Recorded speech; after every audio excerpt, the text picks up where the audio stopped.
Binerin aziz Kurdên hêja û xêratin serserê min ser çavê min hatin. Di vê videoyê de ez hez dikim ji bo we derbibirim ku em ê vê heftiyê bi taybet jî heftiya yekem ya sala 2022yan bikin wekî heftiya felsefê. Bi berê jî ragihandibû ji ber vê yekê di bernameya me ya yekem de ya destpêkê de li gel zanayê Kurd heman demê de mamosteyê Kurd Elî Gurdilî em ê hevpêvînekê pêk bînin. Beriya bi pêş 6 sala heta 7 sala min hevpêvînek li gel pêk anîbû lê ew tenê bi deng bû. Vê carê em hez dikin bi rengê vîdeo vê hevpêvînê pêk bînin. Di vê hevpêvîna xwe yekem de mijara me sereke di nava Kurda de felsefe, awirê felsefê, nêrînên felsefî, wekî dîtir jî ol, bawerî û kevneşopa Kurda bi çi rengî em dikarin bi awayekî felsefîk û bi awayekî zanistî hilgirine dest em çi rengî karin lê binêrin. Em ê van mijara hilgirine dest û di nava mijarê de jî di nava sohbetê de jî gelek pirsên dîtir yê cuda ez bawerim wê derkevine pêş me.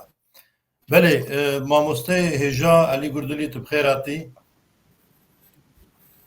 Serçavê min savî dav xêrê de bî kekê agirî. Gelek spas. spas ji bo te û ji bo televizyona bînerên televizyona te a Kurtî TV destpêkê de ez jî rêz û silavên xwe raberî we dikim dibêjim mala te ava ve. Her bijî sağ ol spas dikim. Niha Kurd di her qonaxê de hindek rojevên wana hene. Di vê serdema dawî ya di vê asta pêşketina teknîkî de jî di navbera ol bawerî û kevneşopa xwe kevin de û di navbera nûjenî û pêşketina teknîkî û zanistê de dimînin. Carna diçin tên, carna şûn ve diçin, carna pêş de diçin. Ji ber vê yekê min nexwest ku ez li ser an jî bi hindek kesên wîsan re li ser vê mijarê biafim ku ne şareza bin ji ber ku rastî di van rojana de gelek sohbetên vî rengî li ser baweriyên Kurda, li ser olên Kurda, li ser kevneşopê Kurda têne kirinê lê em bixwest ji devê zanayekî em va tiştana bibîzin. Ez bi xwe jî ne şareza me. Bêguman her kesek ji me xwedan zanyariye her kesek tişta dixwîne lê belê ew kesê ku bi rastî di van mijara de xwedan lêkolînin û bi rastî tê de kûr bûne, tê de nok bûne, ez dixwazim ku ji devê wana bibîzim û di nav Kurdan de jî ez di wê baweriyê de me yekî şarezatirîn kes tu yî. Ji ber vê min xwest ez te bigirim bernamê em dest pê bikin. Niha ez hez dikim ji vêya dest pê bikim. Pêşî hizra felsefîk an jî awirên felsefîk nava Kurdan de di çi astê de ye Kurd bi çi rengî dikarin hemû tiştî bi awayekî felsefîk û zanistî şirove bikin. Ez dixwazim hinekî di wê astê tu ji bo me ronahî bike de em bizanin ka bi rastî em di çi astê de. Böyle gelek spas dikim. Bi rastî destpêkê de meriv dikare bibêje ku felsefe jî di têgihiştina em bibêjin di rêya têgihiştina mirovî a gerdûnê de di a jiyana civakî de rêyeke em bibêjin rêgeheke disiplîneke ku dixwaze bi rêya akıl û bi mantıka mirovî xwe bigihîne hinek zanînan ancak em bibêjin xwe bigihîne hinek heqîqetan. Felsefe destpêkê de em dizanin ku wekî maka hemû zanistan derketiye holê wekî disiplînlik bingehîne û li dîroka wî jî gelekî kevne. Yani di civaka Kurdan de fırsat dixwazim hebekî wisa fêm bikim. Felsefe tiştî ku felsefe rastî jî hez dike ew e ku felsefe bi qîma xwe bi tiştê hazir ancak em bibêjin bi amadeyî nayne. Ji wê yekê jî ji ber vê yekê jî bi giştî em Kurd wekî millet em li erdêgeriyekê em bibêjin coğrafyayê wisa dijîn ku bi giştî zanînên me tev amade ne ya zanînên amadeyî ne yani zanînên pirtûkan e. Bi taybetî jî li rojhilata navê em dizanin ku ew coğrafya bi xwe jî warê dîna ye dîn bi giştî li wir derketine holê pirtûkên em bibêjin pîroz li wir hatine nivîsandin hewê dîn û ev zanîn bi awayekî kitêbî têne nivîsandin û têne ber destê mirovan. İnsan jî radibin baweriya xwe bi wan pirtûkên pîroz tînin û wan zanînên ku kitêbên pîroz de hene wan zanînên wekî zanînên nagûhêr ancak bibêjin وکی زانینین هرهی ماینده دنرخینن و تباهی جیانا خو دسپیرن وان زانینان وکی میناک اتخوازم ببیجیم اگر پرتوکی کی پیروز ده hatibe nivîsandin ku xweda di heft rojan de gerdûnê em bibêjin afirandiye ev zanînekî dînî ye û di pirtûkên pîroz de cî girtiye hêgê yek însanê çi Kurd em bibin çi Ereb çi Faris baweriya xwe bi vê zanînê anî be û vê zanînê wek em bibêjin îmanekî wek zanînekî ku îmana xwe pê tîne binirxîne nikare vê zanînê bide ber lêpirsînê nikare vê zanînê li vê zanînên rexne bigire anjî vê pirsêj xwe bike ka ev zanînên ku van pirtûka de hatine nivîsandin çi kasî bi çi awayî amizgerê aqlê mirovî ne yanê ne ji ber vê yekê jî gelek caran em li tiştekî rast tên ku bi rastî li civakên rohilatî aniha ev handîkap an jî em bibêjin ev arîşe ji holê ranebûye tevahiya em bibêjin zanînên dînê ne tenê zanînên dînî ne her wa dixwazin ku tevahiya civakan jî birêve bibin rê û rêzikên civakî û wî hawî jî dîn dixwaze ku rengê xwe bide civakê lêbelê em dizanin ku li coğrafya em bibêjin rojavayê cihanê ev pirsgirêk êdî safî bûye û êdî insan xwelas pêrin zanînên pîroz an jî em bibêjin zanînên dînê bi xwe zanînan hildibîrînin dema van zanînan dikin jî dibêjin ka ev zanînên gelo aqlî ye ev zanîn mantiqî ye ev zanîn felsefî ye yanê ne ev gelekî giring e û loma jî em gelek caran min gotiye ji min dipirsin çima tê gotin ku li rojelatê felsefe tune heçî ev nêrîn jî tevayî nerast e sebebî vê yekê ew ku zanînên li rojelata cîhanê em bibêjin zanîn her amade ne yani pirtûka de hatine nivîsandin ji ber wê yekê jî insan nakevin wê lêgarîna heqîqetê nabêjin ka em naxwazin ku ka ev zanîn çixasî rastin çixasî amizgerê aqilin an zanînên felsefeyî ne yanê ne tenê bes wan qebûl dikin û bi kirasekî pîroziyê li wan dikin loma jî gelek caran li rojelata navîn em bibêjin dîn û bawerî dibin sebebê pevçûnan dibin sebebê şer dibin sebebê komkujiyan û vî hawî jî rengê xwe li civakê dikin yani ez bi xwe wisa dibêjim inca em Kurd jî perçeyekîn ji wê civakê ne yani em bixwazin nexwazin tesîra vê awira ku hemû zanîn amade ne her satiyê nivîsandin tesîra xwe li me jî kiriye inca em jî li gor nêrîna xwe li gor dîtina xwe û li gor baweriya xwe jî me hewl daye ku em jî dinyayê fam bikin cîhanê fam bikin tê bigêjin sirên gerdûnê û bizanin ka ev nepeniya li pişt vê nepeniya gerdûnê gelo çi heye yani jî çi tune helbet vê yekê jî li gor hêza xwe me pêk aniye lêbelê ez bi xwe nikarim tevahiya civaka Kurdan ji civaka rewşa aniha de ji civaka rojelata navîn cuda bikim ez vê yekê nikarim bikim lêbelê helbet rewşa ku Kurdên ku li metropolan dijin ancak bibêjin diasporayê li Ewropayê dijin hevekî cuda ye ez dibêjim di nav Kurdên nişteciyên biyaniyan de li bajarên biyanî li metropolan an jî bibêjin li Ewropa hevekî cihê ye û ev meseleya dîn em bibêjin û baweriyan hevekî safî bûye êdî Kurd bêtir em bibêjin bi awayekî bi nêrînek sekûler bi dînekî layîk parêz li dinyayê mêze dikin tû ferq û millîtiyan naxina bera tû dînan tû olan û xwediyê nêrînekî bi vî hawîne lêbelê felsefe bi giştî ez dikarim bibêjim ku ji xwenasînê hez dike xwe dispêre zanînên ku ji destê mirovan derketiye deman dibêjin destê mirovan mebest ew e ku xwe dispêre hiş û aqlê mirovê yani rê û prensîbên fikirînê em bibêjin rêbazên rêgehên diyalektik hene xwe dispêrin vê yekê û felsefe dixwaze ku bi vê yekê hebe û hebûna xwe jî berdewam bike.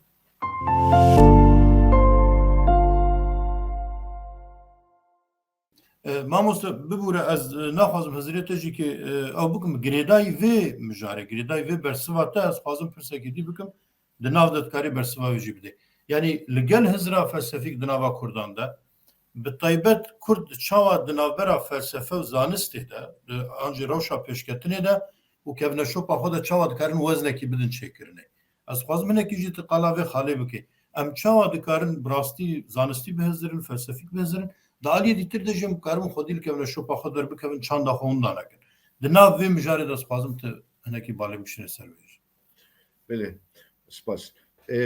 Yani ramanori ki rojavayî rojekî dibêje gotinê ku ye dibêje li civakên ruhilatî hunerên bîhistiyarî pêşketîne û li civakên rojavayî jî hunerên em dibêjin hunerên dîtbarî bêtir pêşketîne. Loma dema ku em rewşa me Kurdan dedim ber çavê xwe an em tînî bîra xwe em dibînin ku mesela li cem me dengbêjî hunera dengbêjiyê pêşketiye gerek heye û em bibêjin gelek tiştê xwe bi awayekî devkî gotiye maniye ziman û ew zanînên me ta roja îro em dizanin ku wisa hatine.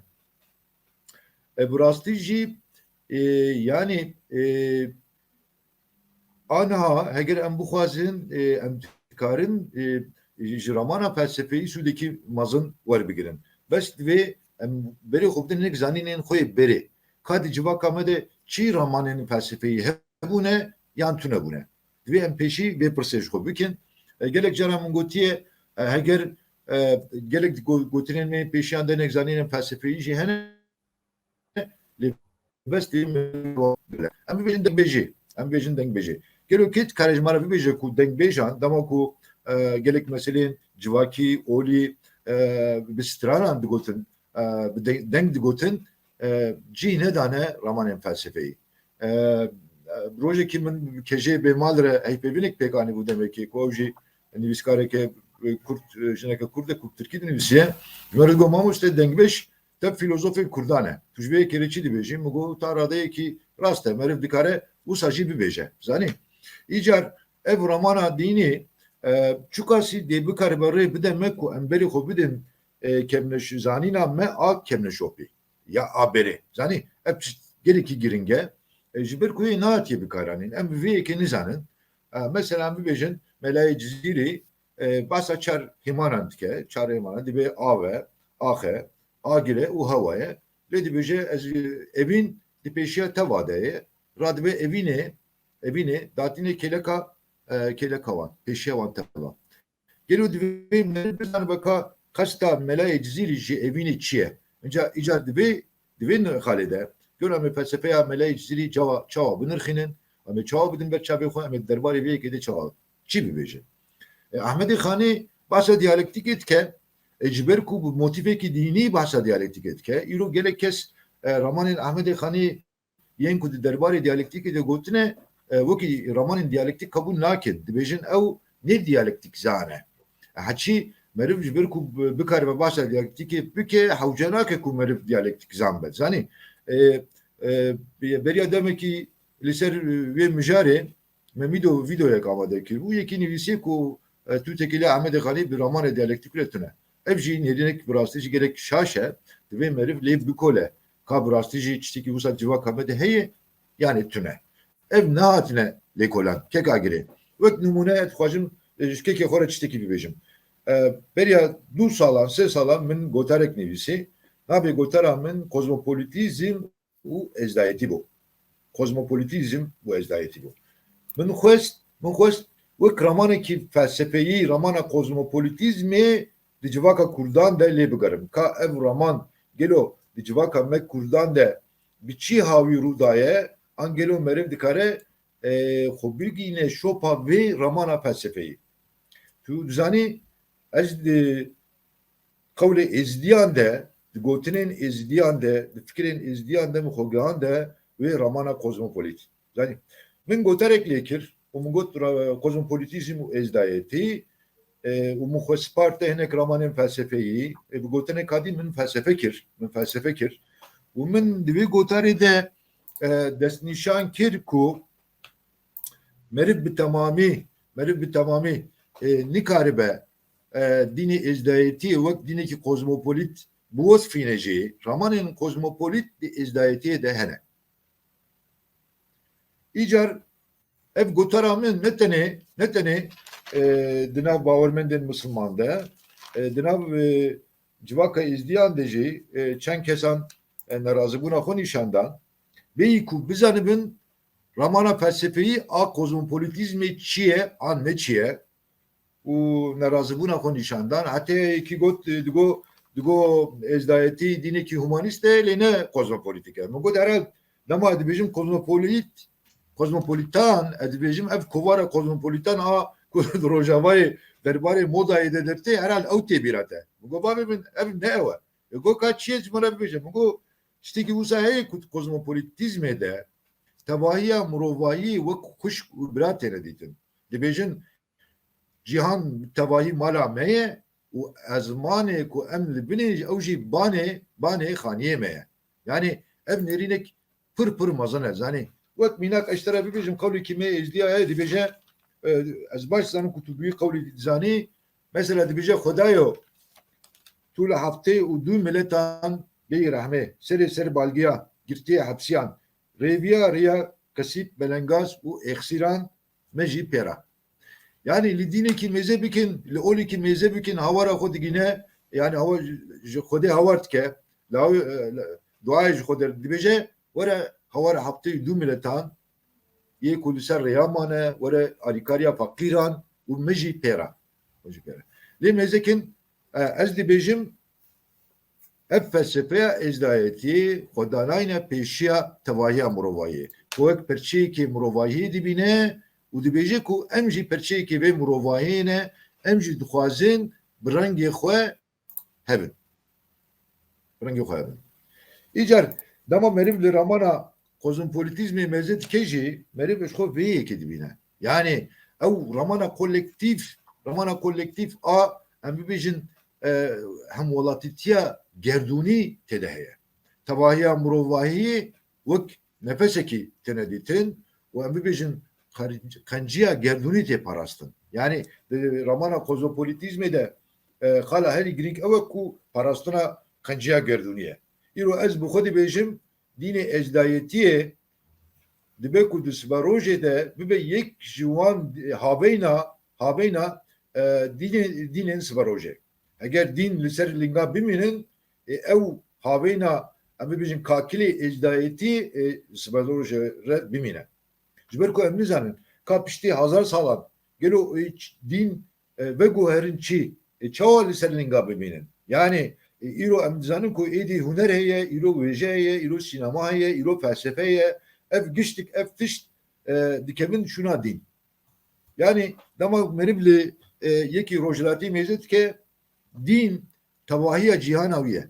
Lê dema tu bixwe Almanya dijî newsa ji bo yekî Alman, yekî Fransî, yekî İngiliz em çi bibêjin huner pir girîng e. Şano heye, huner heye, felsefe heye, zanist heye, xwendin heye û ev bi tevahî di jiyana wan de xalên êdî pir girîng in. Û dîn ji xwe meriv nizane ka heye yan tune. Yan rojek elade yan radibin değerê anca em bibêjin diçin dem keşişekî an papazekî an çin dem mizgeftekî. Lêbelê dema ku meriv li van em insanê xwe yên rohlatî mêze dikin em dibînin tevahiya têgihiştina cîhanê û gerdûnê girêdayî dînê wan e. Bêguman ev yek jî rê li ber pêşketinê digire. Yani ramana felsefeyî vê yekê qebûl nake. Yani dibêje ta radeyekî erê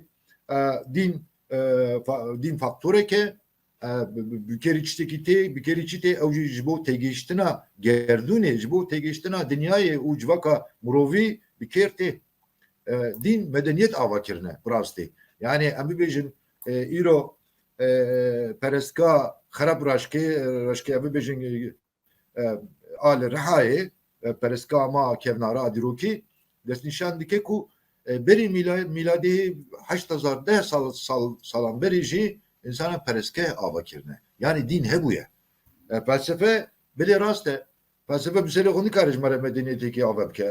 Ez vê yekê herdim dibêjim ê ku medeniyetê ava dike dîn e. Ê ku medeniyetê ava dike belkî mitolojiye em bibêjin belkî zanist e lêbelê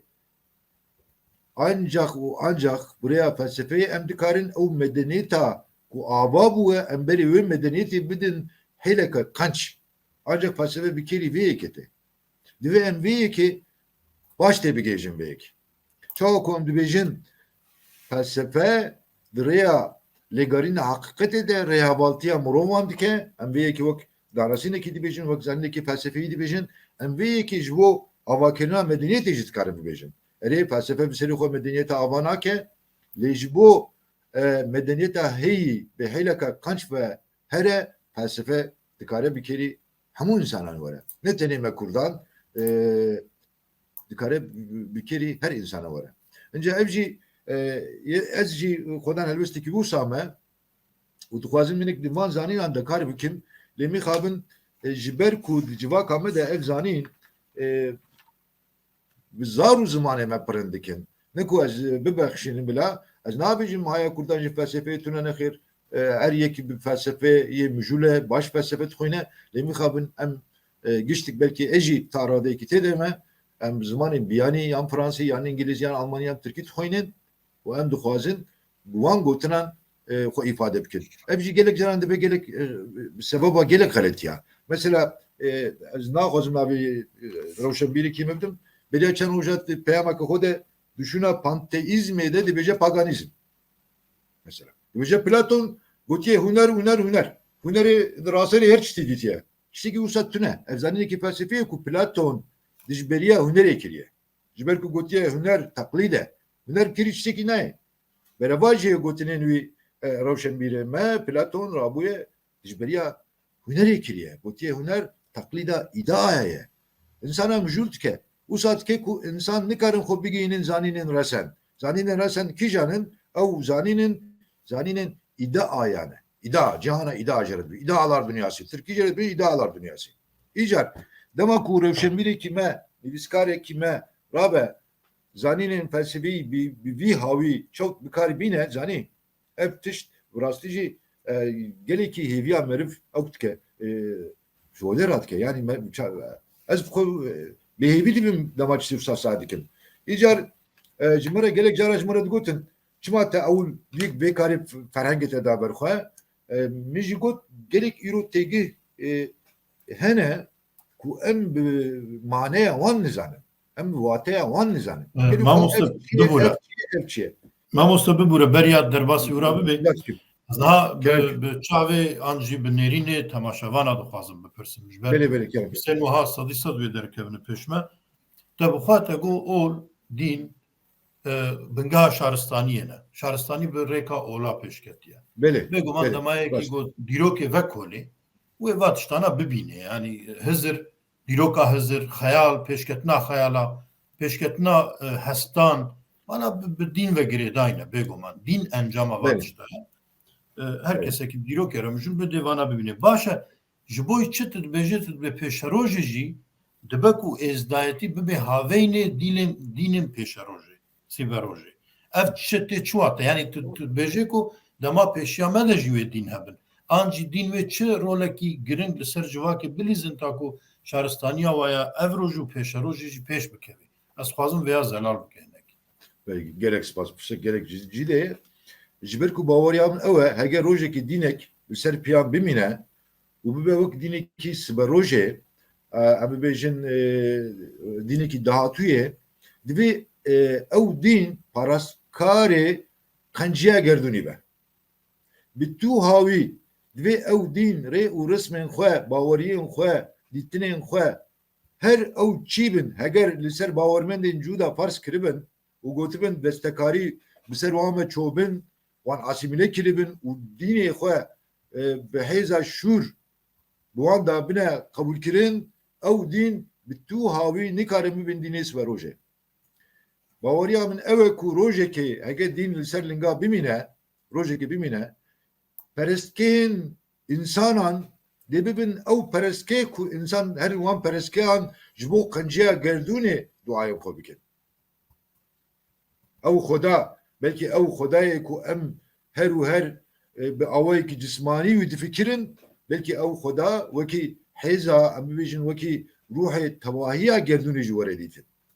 Ji ber ku ne beliye ne diyare ka ev dînên ha çend ciwan dê bimînin ji bo siberoje.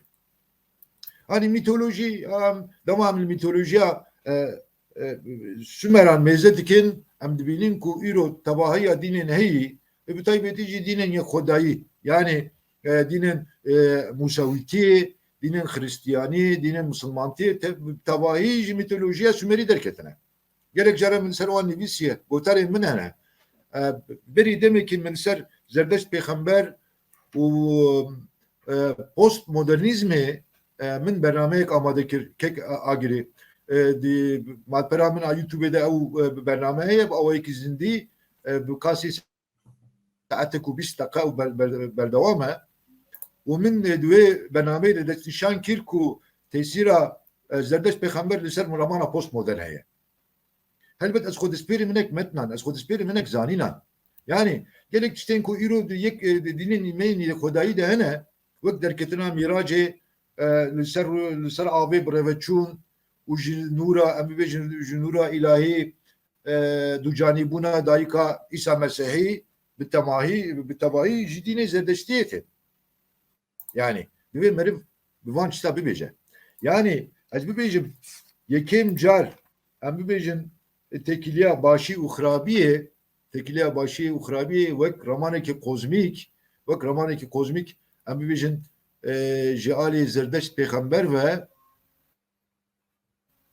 bi dîtinekê metafîzîkî hatiye gotin.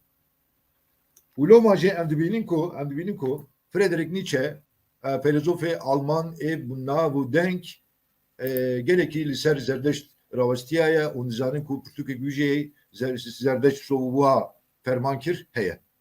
Yani ana cana ez nikarim ramanê xwe bi temamî bi ser bidim û bibêjim hinek aval dibêjim mamoste tu xweş diaxivî lê cara tu dilezînî ji wekî ricam jî tişte heye cara tu min serwet bikî divê hişyarî bidî min ez dixwazim hêdî bipeyivim ji ber ku cara ez av dilezîn Na jara felsefê handikapa min e asayî ama bibexşe ez tenê tiştekî bibêjim belê ew tekîliya zerdeşt pêxember zerdeştiyê a bi postmodernîzmê re min li gor hêza xwe min destnîşan kir. Yekêm car ev bi zar û zimanê Kurdî pêk hat û aniha ser malpera min heye û min çawa destnîşan kir ku bandûr tesîra zerdeşt pêxember li ser kesên wek em bibêjin Friedrich Nietzsche çawa çêbû ku pêk hatiye.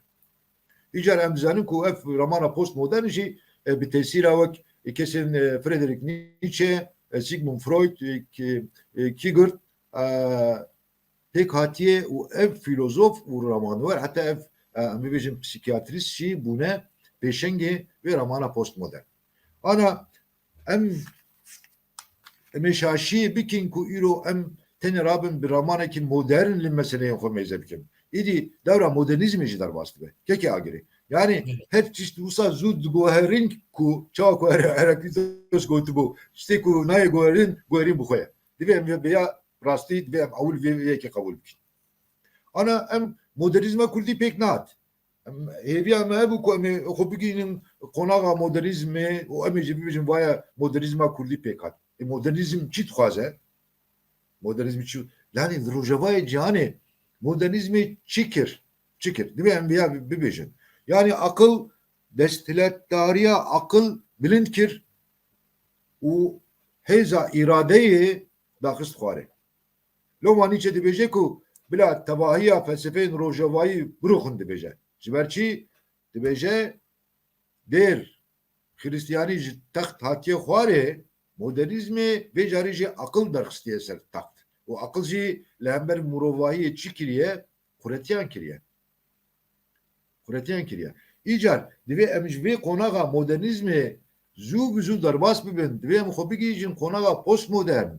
Încar hêvî dikim kes nebêje Mamoste Elî Gurdilî fikrên ütopîk dibêje. Ana cîhan bi tevahî xwe daye fikir û ramanên postmodern. Ana mesela di derbarê meseleyê êzdiyan de eger em meseleyê mêze bikin. An jî derbarê gundîtiya me de em dibêjin û ew rewşên feodal hene, gundî hene, nizanim çi em wan teva bi tevahî an reş dikin, an jî biçûk dikin.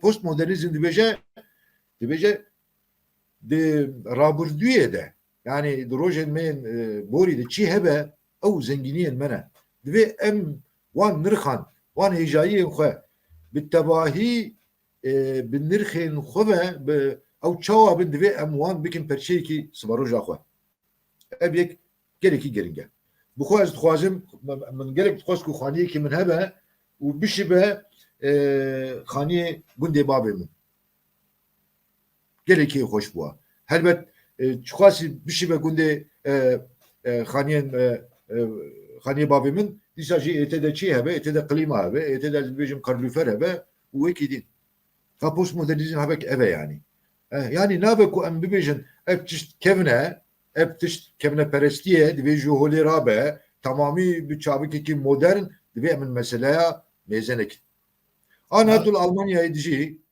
tu heger rabê bi çavika jiyana Almanî turabî jiyana min an li bajarê İzmîrê binirxînî rastî ev jî dibe ku bibe sebebê şaştiya çünkü ez ji bo hizrete zengîn bikim tiştekî bêjim yani niha ez bixwe karê reklamê dikim dema ku em li ser bînayekî li ser xaniyekî reklamekî pê ve bikin di nava bajêr de bê em mecbûr dişin destûr dixwazin wê bajar çawa bê xuyakirin çawa ciwantir bê evna ew belediya ve derê biryarê dide bi taybet jî nava şaredariyê de beşek jî ya dîmenî ya dîtina bajêr yê berpirsyarên vê hene yani estetîka bajêr diparêzin evna dema ku bînayekî antîk bê yani kevin bê parçeyekî dêrê bê an jî xaniyekî pir kevin bê sembolên olî sembolên çandên kevin li ser hebin qet destûr nadin got tu mîxekî li dîwar bide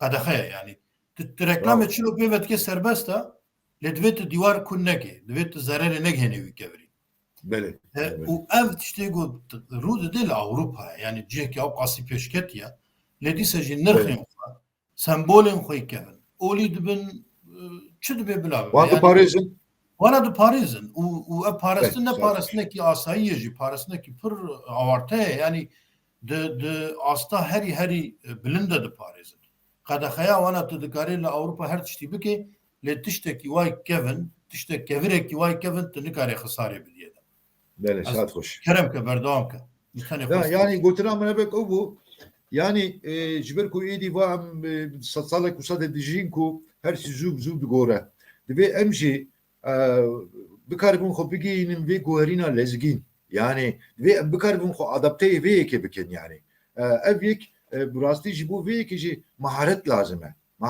e yani eger em rabin bi awra pêncî salin ve awrên modernîst li meseleyên xwe mêze bikin em nikarin wan meseleyan îro safî bikin yani ev ji bo me zav giring e û ji bo wê yekê jî xwendin divê yani divê meriv bizanin be têbigehêje ka meriv çawa dikare xizmeta civaka xwe bike meriv çawa dikare hinek fikrûn ramanên nûjen bike malê milletê xwe ev yek ji bo min gelekî giring min wekî numûne tenê min da ji ber ku em ji ku hatin ser vê mijarê min got ev mesele di civaka me de hê nû dest pê dikin û başî nehatine bikaranê wekî mînak numûne dixwazim baca tiştekî dî jî bikim di mitolojiya civaka Yunan da jî dibêjin paradoksa Epimenides paradoksek heye jî bibêjin hişkê girêk yekî gotiye Epimenides gotiye tebahiya girîtiyan derewkarin yani tebahiya girîtiyan derewkarin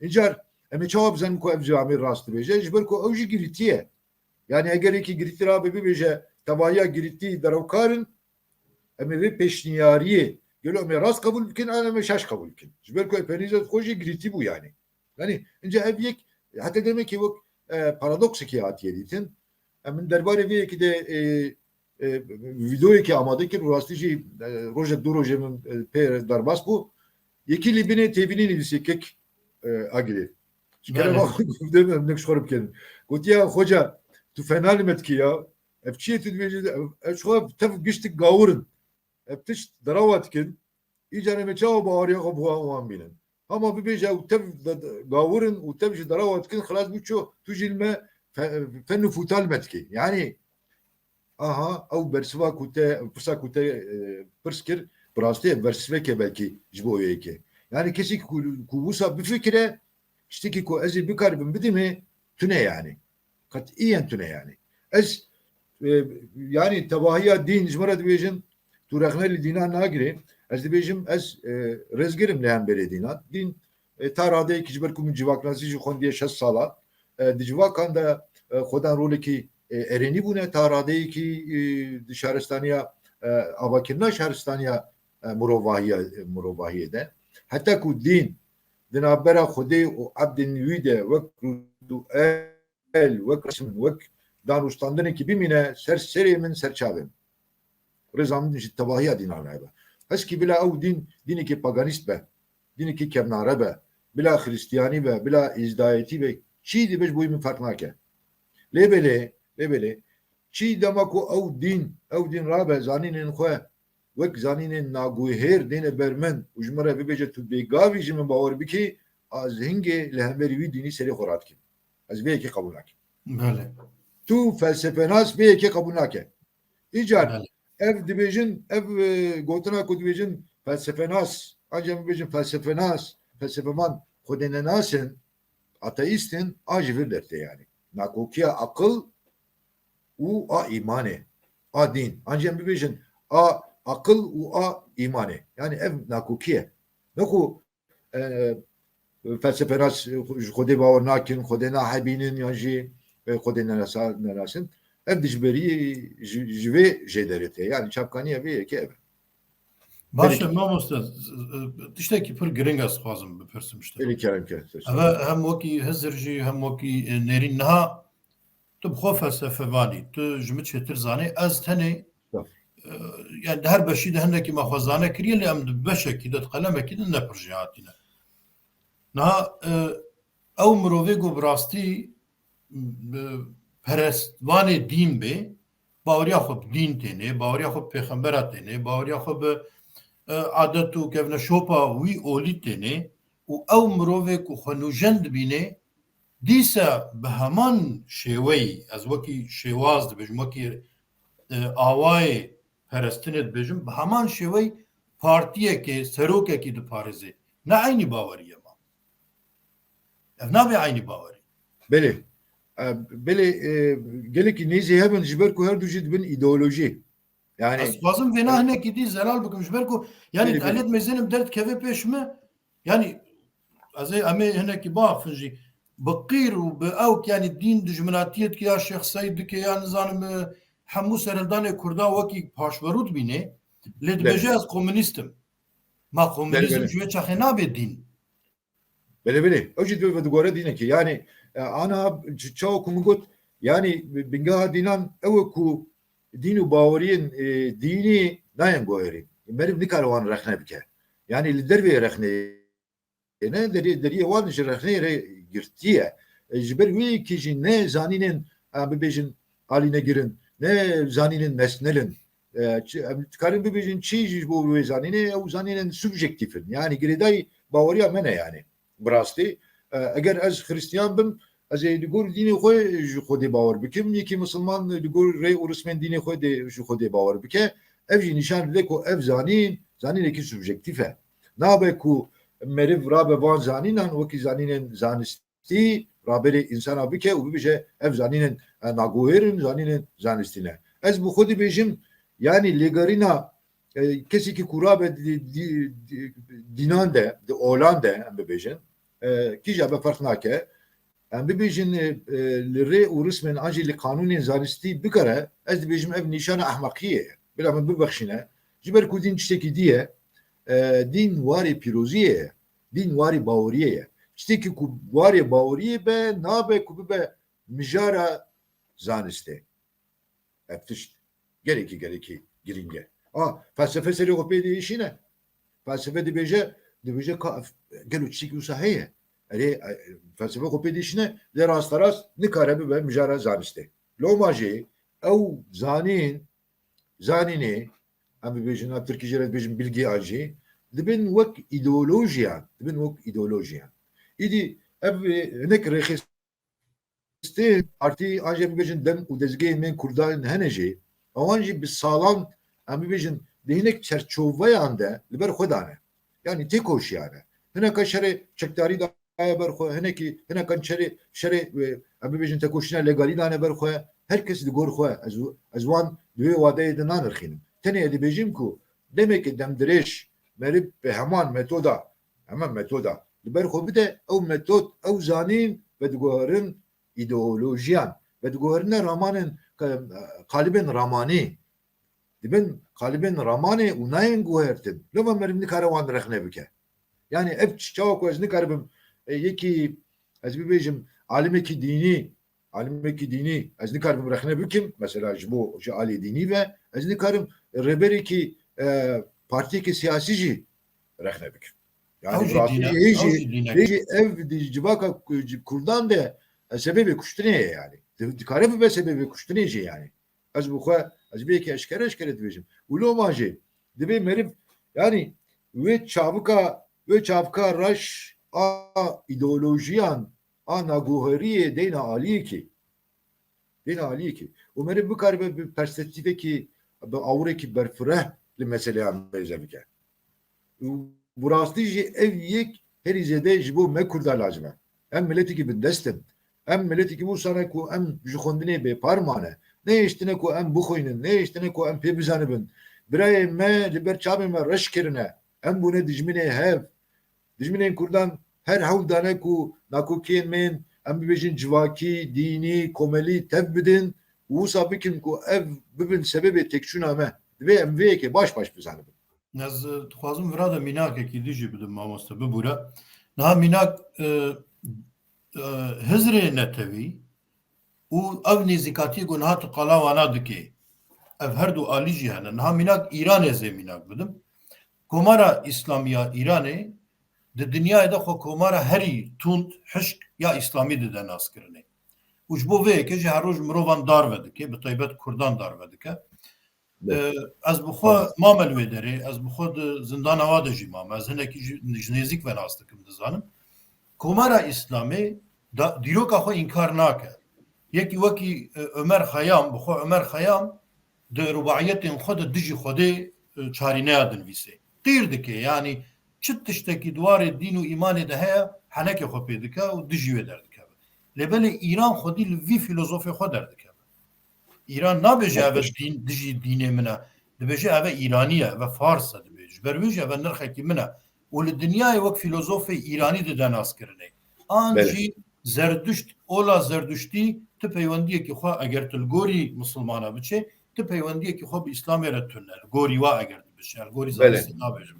Lê İran xwedî li vê baweriyê derdikeve. Dibêje ev îmana me ye, ev baweriya me ye.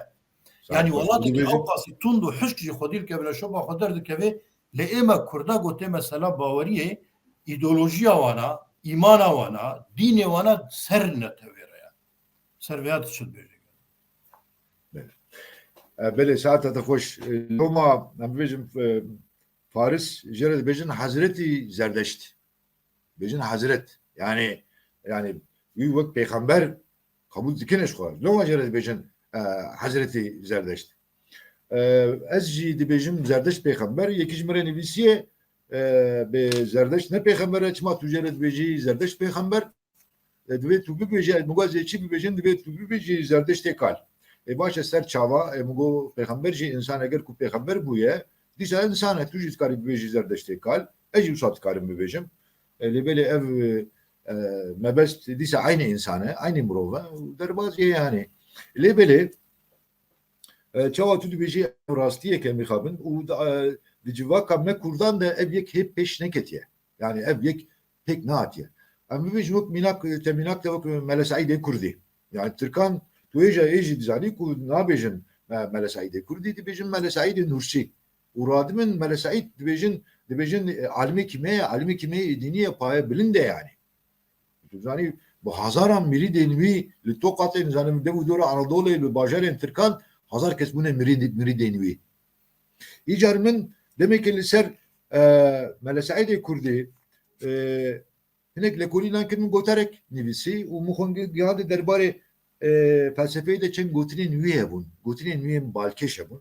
Ku awrekî wî bi xwe jî ji me re gerekî balkêş hatibû kek agirê وسا دبیجه ده و گوتنا خود دبیجه ایمان او چاوی که هر چتی خوش و روناهی نشانی مرف دیده لیبلی فلسفه جه او چاوی که هر چتی رش و ترستار نشانی مرف دیده و هفشی گوتنه که یعنی مرف جبه گوتنه جی دکاره تی بگی جه فلسفه یاوی که جبر چی ایمان وسا هر چتی وسا خوش و روناهی نشانی مرف دیده البته de پیروزیه البته de باوری هیه جارنا انسان نکاره زانین راستین ره آماده به بکاره خو آماده بکه نه خوازه کو راستی بزنه به جبر به کیجی gerek جاران ام بریا باوریان ام خو بختوار است که ام خناغن تنگاسیان براستی اگر کو انسانی که کنزان به کچوا دنیا آبا بو اب قاوس چوا و گریای نظامی که و ام چوا هاتنه دنیای ام چوا چی بونه چوا زیده بونه فلان بیمان hadi bejim hiç babece yani edin be yani jiber çi din nabe jiber kuş khore zemini ki avat ke ev zemin buraya vis zemini liser linga dimine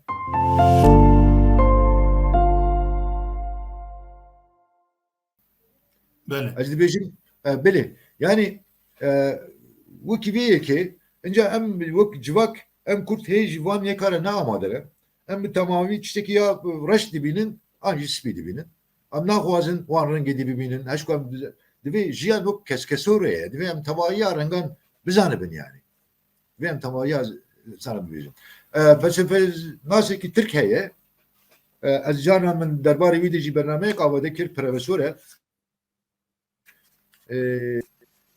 اولی ماموسته من زنگیجی پروفسور فلسفه ناوی دوجانه جندی oğluya تبیستی ناوی برنامه یک میجل سر ویه Camil beriya çend maha binavi muruvvahi u tekiliya enseste mijar mijar iştarat diyeceğim videoya amade kir videoya u zindi amade ke du işine bu kasesat hazar insan ji abone evi yani u dibece ku diberde dibece yani muruvvahi hey buraya enseste zede buna yani işte ki bu saya u van zanine khe dispere Portuken zaninin Portuke piros ve heger hun zedabuna murovahi hatına insan ali ser ruye dünyayı ve Adem o havi despepken bedin despekandın un mecburin ku tekiliya brayan kuşku brayan hep tekiliyan zayendi ku tekiliye ke zayendi ve ki kabul bikin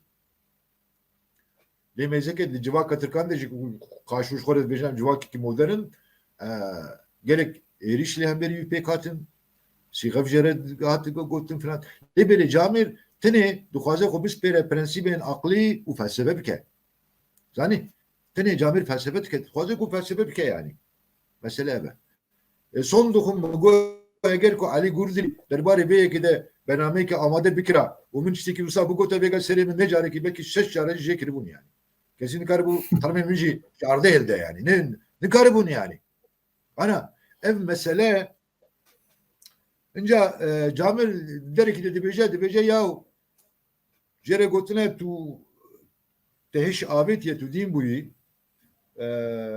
tu keljoyi buyi gotine kusayet naf kurdan dibece na dibece jiber ku em bikarbin zedabune izah bikin bibejin dibe em der ki de bikin yani insan nüfusa insan çağa zedabuya yani mecbur ku ki dest bekir be bir de evlegarin bir çanda antik Yunani diyeceği hebuye. Mesela Parmenides gotiye her çiçek her çiçek yeki der ketiye. Binir. Piştre atiye gotiye ku çar element gotine. Yeki gotiye a ve yeki gotiye a yeki gotiye hevaya. Bu felsefe hatiye. Bu felsefe hatiye. Peşi mitoloji buye. Piştre ve guhariye din. Pişti dinci buraya felsefe, buraya rehnin felsefe derketiye. İcar em de konağa av keda asemane ki agiri. De konağa dini de em asemane. Eçku gelek civak, jüve konağı derbas bun. Hatta ana jehela zanisti ve ji خوجه خلاص کرد جبر کو زانین زانین هشکبرن زانین زانستی برسیبن insana nadin yani ایرو bajarı ki dijim پرسکرێکی من تەواهی ne پرسکرێکên teknikî ne zewaç hevberdan ne arîşeyekî teknikî ye arîşeyekî civakî ye arîşeyekî aqlî ye arîşeyekî felsefeyî ye bi rastî yanî merî çima jî insanekî hes dike merî çima dest ji wî insanî bardi de çima jî cihê dibe yanî îdîr ev meseleyên ku em ana li hemberî me ne bi rastî meseleyên pir giringin û tenê birêya dîn û zanistê jî em nikarin wan meseleyan safê bikin ji ber wê yekî felsefe lazim e ji ber wê yekî jî felsefe lazim ez hevekî kelecanim nizanim ez hevekî kelecan da axivim sab dilê gelekî xalên giringin tiştê te dibêje bêguman û ez jî bikin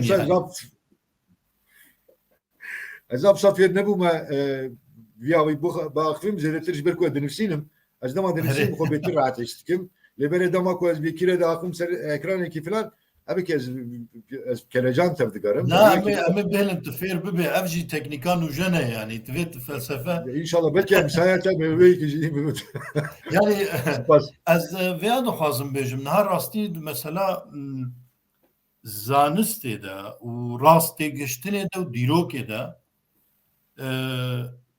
ev ê bêguman wekî pirekî ye yanî ji dîroka bihûrî hetanî îro hetanî yek vêna nizanibê ji xwe mirov nikare ji bo pêşerojê jî bibe xwedî fikir xwedî hizir yanî îro yek rabe bêje ez misilmanim ez misilmanekî tundim û hişkim lê heya xwe ji dîrokê tune bê nizanibe bê misilman tîş ku derketiye an jî wekî te niha gotî li ser wî felsefevanê Tirk ê got bêje têkilî hemû ser ensestê an ku xuşk û bira bi hevdûra zewicîne têkilî wayê cinsî çêbûne an jî nezewicî bin têkilî wayê cinsî çêbûne hetanî em çêbûne ev tiştekî gelekî asayî got warê zanistî de ser vêna lêkolîn bêkirin ji ber ku di ahîta yekem de Tewratê de ji xwe aşkere dinivîse yanî ev ne tiştî veşartiye yanî İsraîlî hemû vî rengî çêbûne ne tenê İsraîlî yanî İsraîlî aşkere kiriye hemû insan vî rengî çêbûne lêbelê wextê got tu bi awayekî zanistî na tu rabê wekî dijî derketina dîna veya bikarbênê vêna wekî ji rêderketin û wekî Tirk dibêjin ya sapixtiyê bikarbêne ew ê çaxê tu zererê dê civakê ji ber ku di hemî bingeha mirovatî hemûyî de ev tişt heye eger bi zanistî nêzik nebe tê xsarekî mezin bibîne tiştê got dixwazim vira de bêjim ez ê kin nezêde ji ber ku mijara me ne ew ser nêrînê şivan perwer jî ji te bipirsim yanî şivan perwer dijî örf û adet û teqalîdê Kurdayê kevin hemûyî derdikeve di vêna bin navê dîn de derdibirê şêxtî û mêrtî û axatî û bektî û pîrtî heta yanî pîrtî ne kültür û ne têgehekî îslamiye pîrtî bi xwe têgeha olî ya Kurdayê kevine yanî pîr ji misilmanan nayê lê şêxtî û pîrtî hemiya didê nav xwe û rexne dike di vîdyoya xwe dawî de jî ser vêna tiştin anî ziman û reaksiyonekî pir hişk ya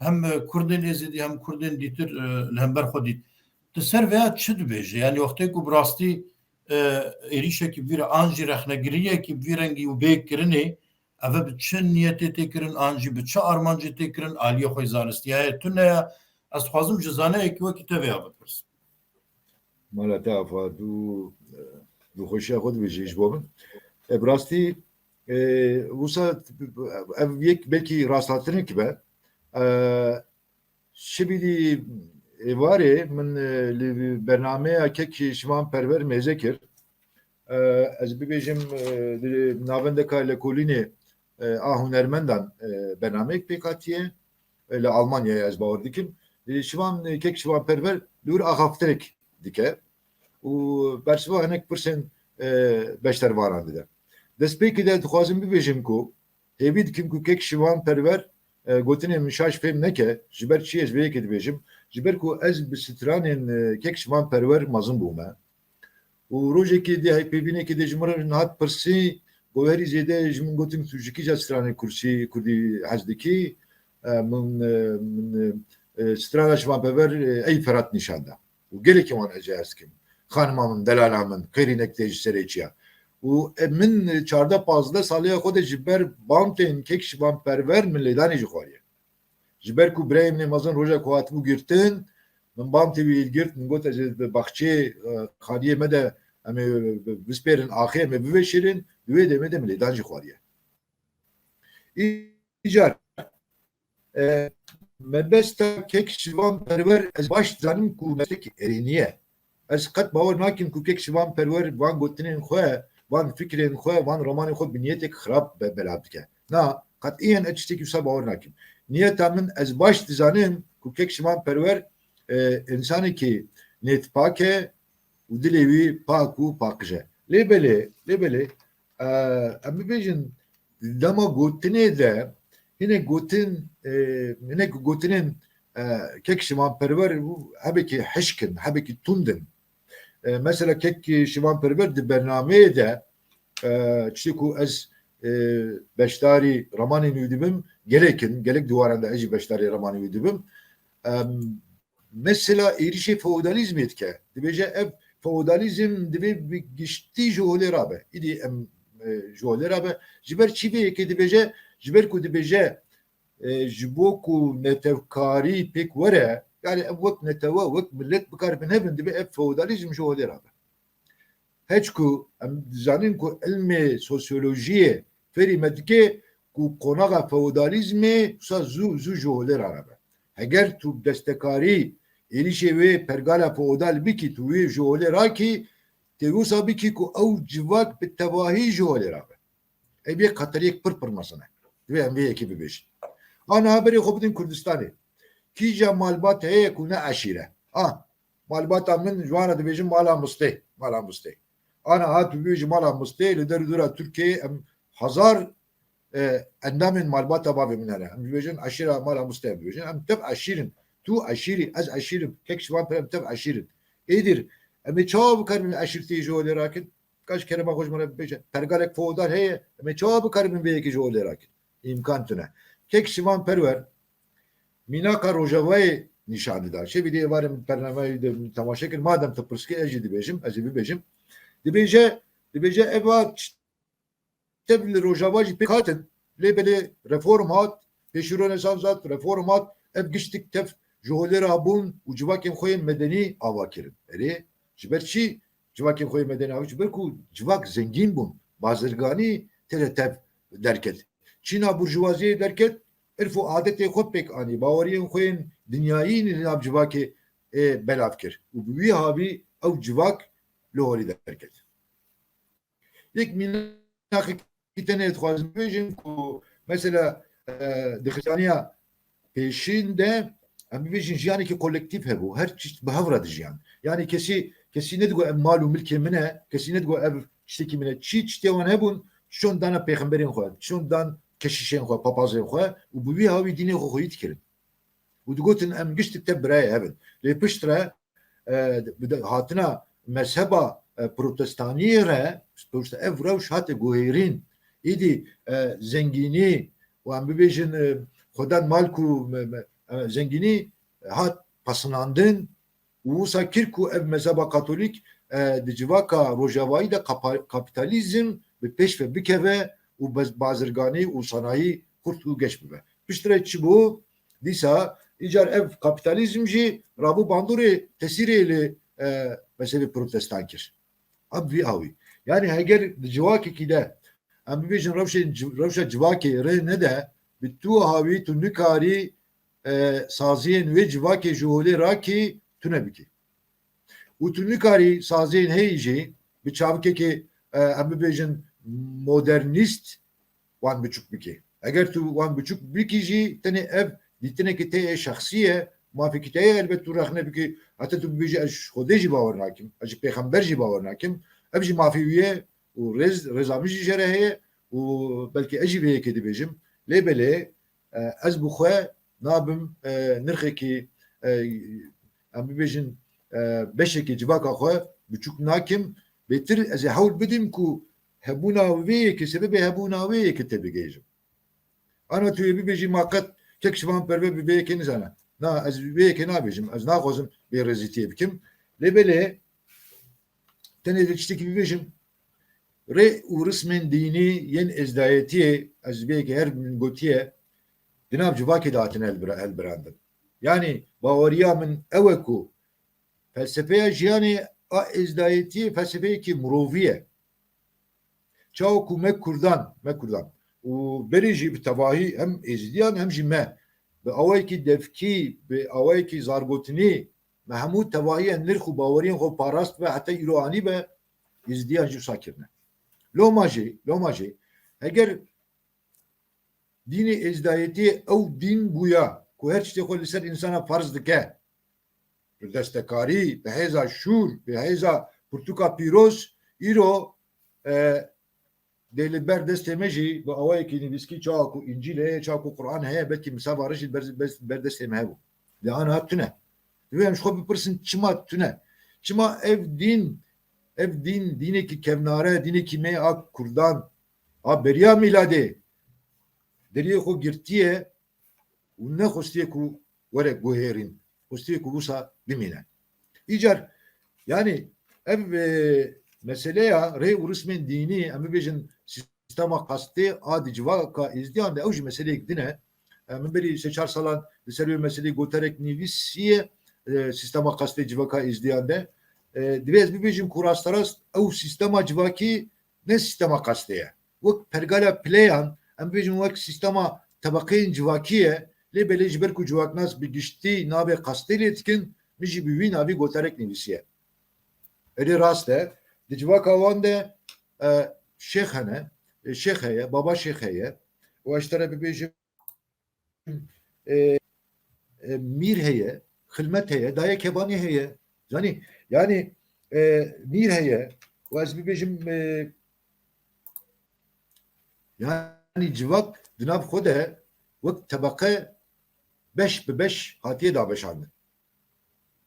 û baweriya min jî ev yekê ku ji ber pêdiviyên civakî, ji ber pêdiviyên em bêjin jiyana komalî ev pergal derketiye holê û ji bo ku êzdî bikaribin xwe li ser linga bigirin wekî xwe bimînin vê sistemê parastine û bi saya vê sistemê jî ta heta roja îro hatine.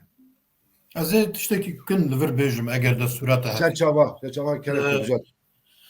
Niha dema ez hinekî bixwazim zanistî bifikirim. Ez hinekî objektif rastexînî li bûyerê binerim, li rewşê binerim.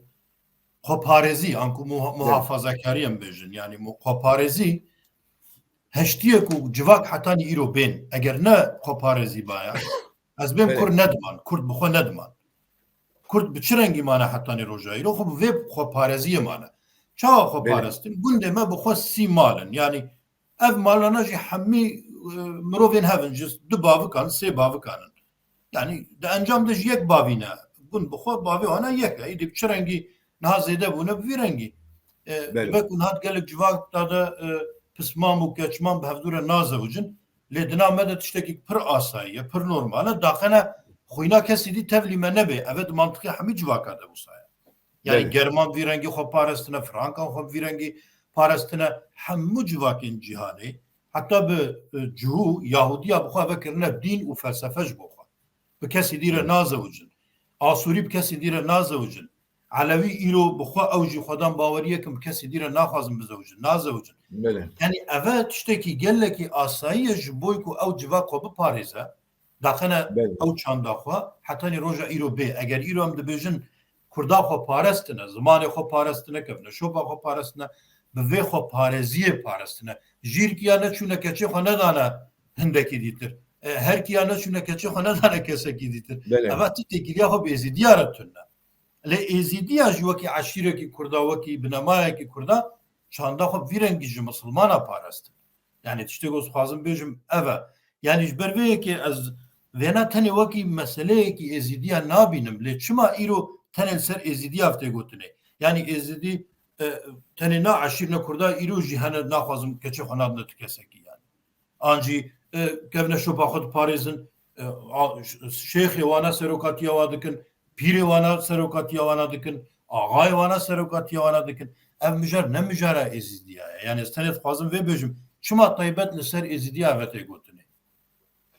Bilê çawa ku bi destpêkê de got kek şivan perver de axaftina xwe de bi giştî ez dibêjim êrişî tevahiya kevnine şopiyên dînî dike rastî dibêje ez dijberê şêxên Mislimanan min jî awan jî zaptadel min kir awan jî zor destiyên min kir û bi gelek tiştên bi vî rengî jî dibêje yani kek şivanperwer divê me bibêje ku xwedan awrekî nehîniyê derbarê tevahiya dînan de ev yek tê giştin ez vê yekê fêm dikim lê dibêjim ku ev nêrîn têra têgihiştina civaka êzdî nake em nikarin bi vê dîtinê tê bigêjin hebûna sîstema pergala pilayan a êzdayetiyê em nikarin çawa ku em şêxekî Misliman bidin ber çavê xwe em rexnê lê dikin em nikarin bi vê çavîkê rabin şêxên êzdiyan an jî baba şêx an jî em bibêjin xilmetkarên wan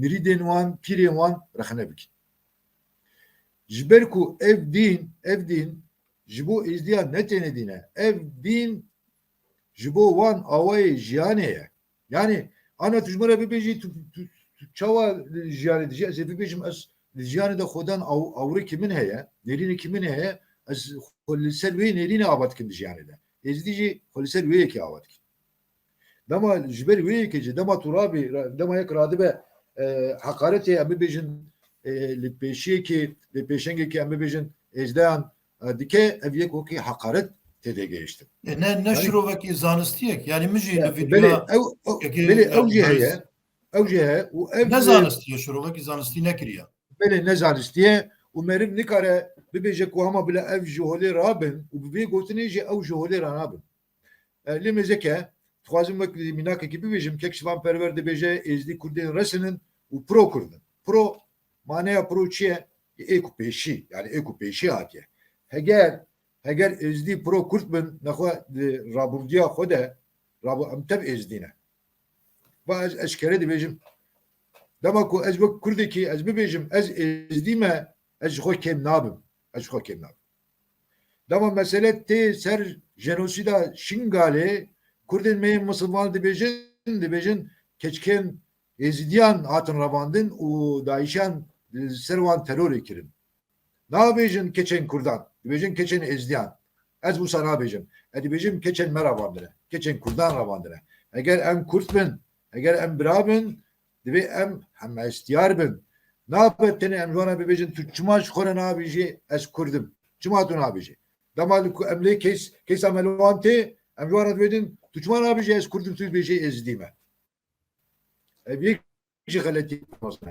dema yek ciwanekî divê beramayê bû ew ciwanî jî rastî jî bû sembola hestên min ramanên min ciwan wisa got dema ez bibêjim êzdî watê ew ê ew ku ez bi aslê xwe jî Kurdim bes bila kes pirsa Kurdayetî ji min neke tiştekî pir eybe pir şerme ku yek Kurdek rabe ji êzdiyekî pirsa Kurdayetiya pirsa dema êzdiyek dibêje ez ne Kurdim jî bi zimanê Kurdî dibêje ez ne Kurdim eger îro êzdî bi giştî rabin bibêjin ku em ne Kurdin jî ev yek mafê wan e kekê agirê divê mijarê de ez zav hestiyarim ez zav tijî bûme yani insan vê zulm û zorê li birayê xwe nake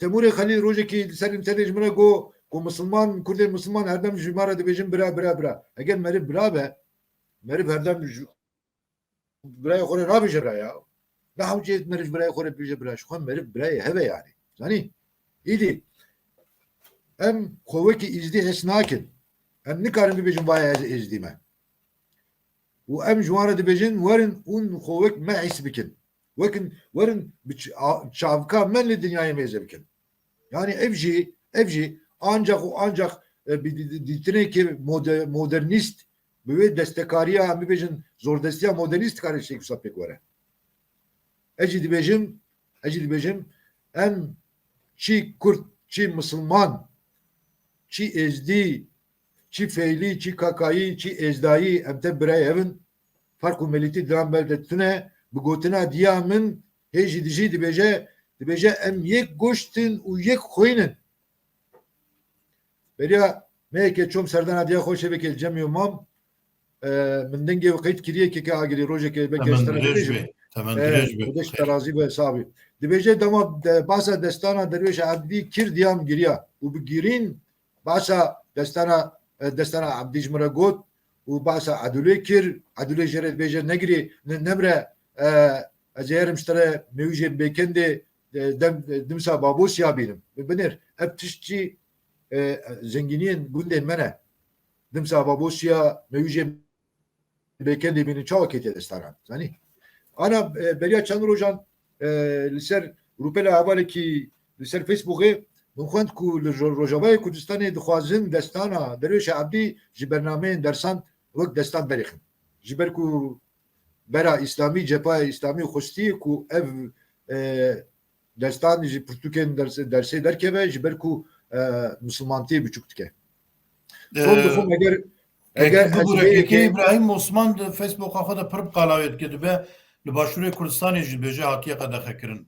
نعم من از tam tene geçtim az bavar kim dalaş kaso kek dalaş kavu bir şey kusab parve kiriye sber ko listeyam detune من جي تبيني لبين ليسي مقول شيء كسا قد اس قبول لكن قد كردك قبول لك يعني دستان مية ملية قد بلا كس نبيجا جبركو عقيدك ازدي تدايا ونظام شيء او مسلمان او işte وصل لك كسمنا نبيجا اگر تشتكي صاحبه eku peşi elediş derkeve u veyke ragenin bir uraya dünyaya az veyke kabul nakim yani ana az veyke jdiya ora bibejim son dukum ediyama bir saat anurine bigri kes veyke nikara jdiyam ra bibeja kudiyamın insanı ki az bibejim ligor ditina ho ligor baoriya ho insanı Müslümane lebere her dibeja am yek koynin am yek goşten u tu farkı melidina beraber etune ez bu xwe ev mijar ji bo min mijarekî pir dilzîze keke agirî zarokatiya xwe de ez zav bûme şahîdê wê neheqiya ku li êzdayetiyê hatiye kirin bi destûra hatiye zê tiştek ev bila wek bernameyek sponton bila here ev seta kek ew ke bila kamera bikişîne ez nizarim anatûdibînî birê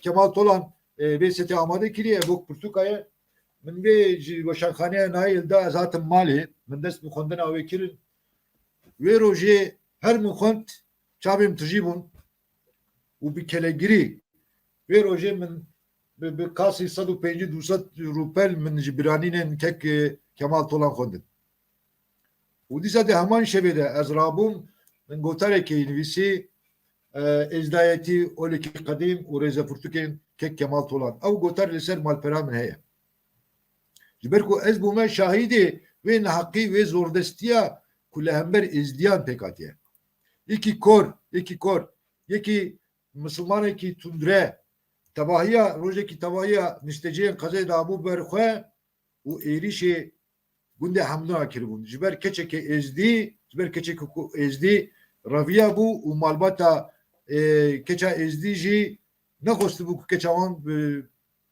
bir civanın Müslümana bize uca erişe günde hamduna kirin.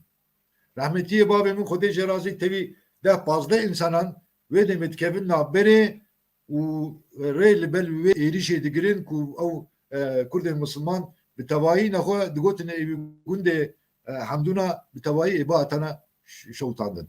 Günde hamduna gündeki ezdiya ile harama غرزا گیری غرزایه و گرک ناس من جی زاروکاتی خود دما هبون ناس من جور هبون خود جوان رازی به نظرن حیاتک اپی خلیل هبو زاروکی بین انگلیسی Almanya bun جمارت گفت زاروکی من Almanya ne yani yeki ezdi kurdaki ezdi dama daha suka Mısırce dama daha suca gurdan kek agiri yeki Müslüman dama berde dermastı bu hatta tifnet kira ardı berde daras ne bu ve peyva ku ezdi bir kartinin ez ve peyve bir kar naynim bu taybetici ez jera dibejim au xrabiya kozmik aku dinin Xudayi le barkirne ez ve peyve bir kartinin ve peyve bir kar neynin nalet le neynin diber vi ezdi de darbas nabı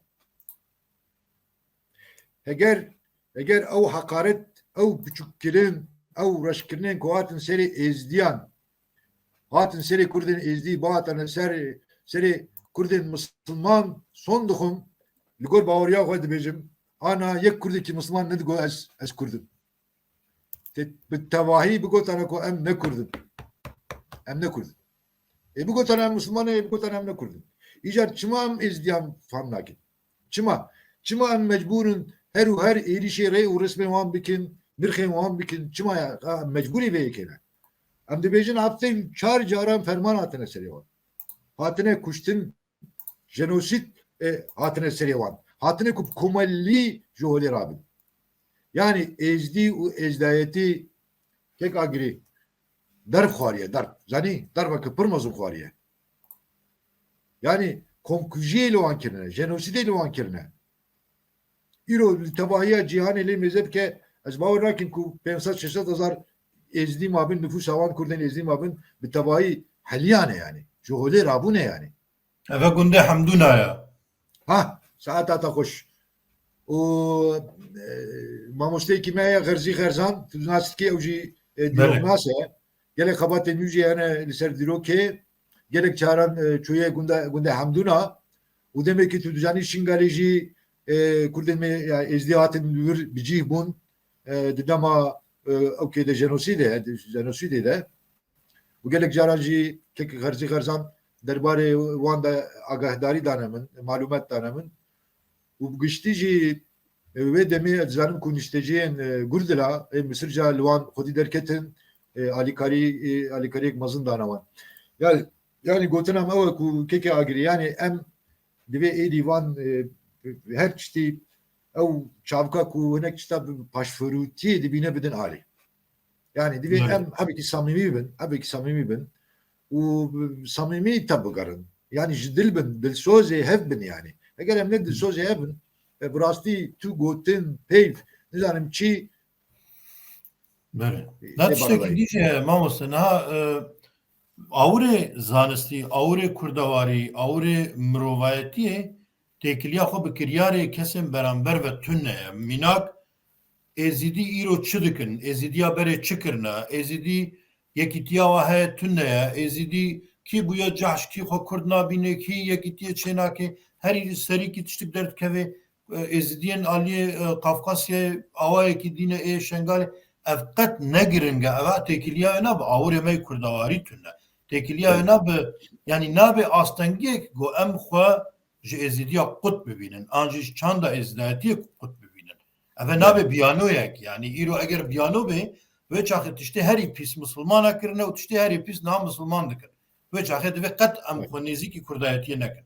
Yani eger mijar ev be em vêna nikarin wek pîvan bigirin. Îro jî gelek cara ez wêya aşkere bêjim dibe ku hewldanê min alîkariya min di dema komkujiya Şengalê de jî hewldanê minî kurdayetî wê insaniyetî ji gelek êzîdiya jî pêştetir û çêtirin. Yani min alîkariyê ku me kom kirî, piştkiriya ku me dayî ez divê baweriyê de min jê gelek êzîdiya jî zêdetirin. Lê ev ne pîvan e. Yani em nikarin bi çavê êzîdiyekî an jî bi nêzîkatiya êzîdiyekî ya şaş an jî ya baş êzîdayetiyê şirove bikin. Ew bi nemaya me şanda me êdî ew çawar bi çi rengî li xwe dinerin bi çi rengî ew dik ew pir zêde jî nemijare ji ber ku ez bi xwe jî wekî te di nav êzidiya de mezin bûm ez karim veya bêjim yani gundê me û gundê Kurda êzidiyan bêjin em jî êzidî ne êdî kengî bûne Müslüman nizanim. Yani gundê me kengî bûye Müslüman nizanim. Em di nav hev de ne îro jî bi heman şêwê ye. Eger cejnik çê dibe çi têkiliya vê nav İslamê re nemaye. Hemî tên serdanê tên cejnê pîroz dikin dema cejnekî wa çê dibe dê bavê min hemî heftiyek bê du heftî bê çar heftî bê li mal digerin cejnê wana pîroz dikin. Yani ev ti cewaziyek qutbûnek di navbera me de ji xwe tune. Lê meselên siyasî, meselên ku kurdayetiyê tune dikin, çanda me tune dikin, em nikarin bikin sebeb ku em ji wana qut bibin an jî dijî wa tiştekî bêjin. Bibûre min ji te bêhtir haqaf dikin. Gotin te rastin. Yani gotira min ew e ku êzdî îro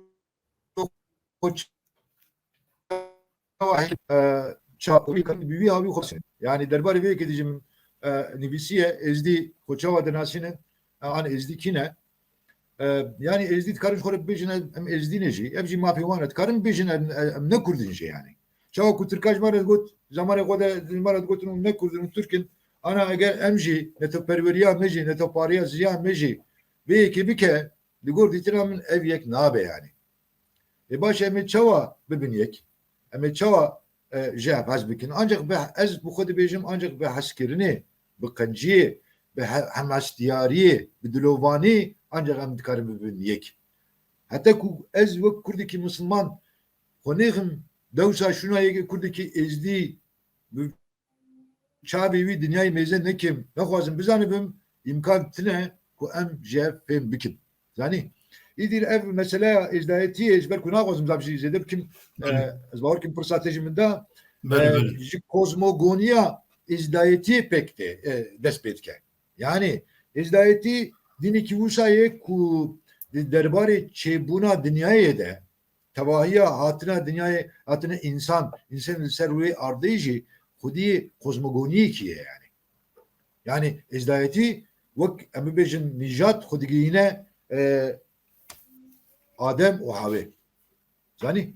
Yani hatta derbarê afirandina dünyayê de jî li mitolojiya êzdayetiyê de gerek mîtene gerek em bibêjin mîtos hene û hatta ta roja îro jî hatine parastin. Ji bo têgihiştina êzdayetiyê ez bi xwe sana bi xwe dibêjim 20 salin ku ez dixwazim ku civaka êzdî nas bikim dîn û rê û rismên wanên dînî ez dixwînim û hêjî min xwe neke hindê qonaqekê û ez nikarim rabim ez tirsim ku li hemberî wan bêrizîtiyekî bikim ez gelekî tirsim yani ji ber ku naxwazim şêkî wisa bikim rêz û hermeta min ji wan re zafe Sabihar Banu Yakut civakna seka bi aslê xwe Tirkî lê welatiya Amerîkayê ye bi qasî da 15 sala di nav êzdiyên Almanyayê de dijî û bi navê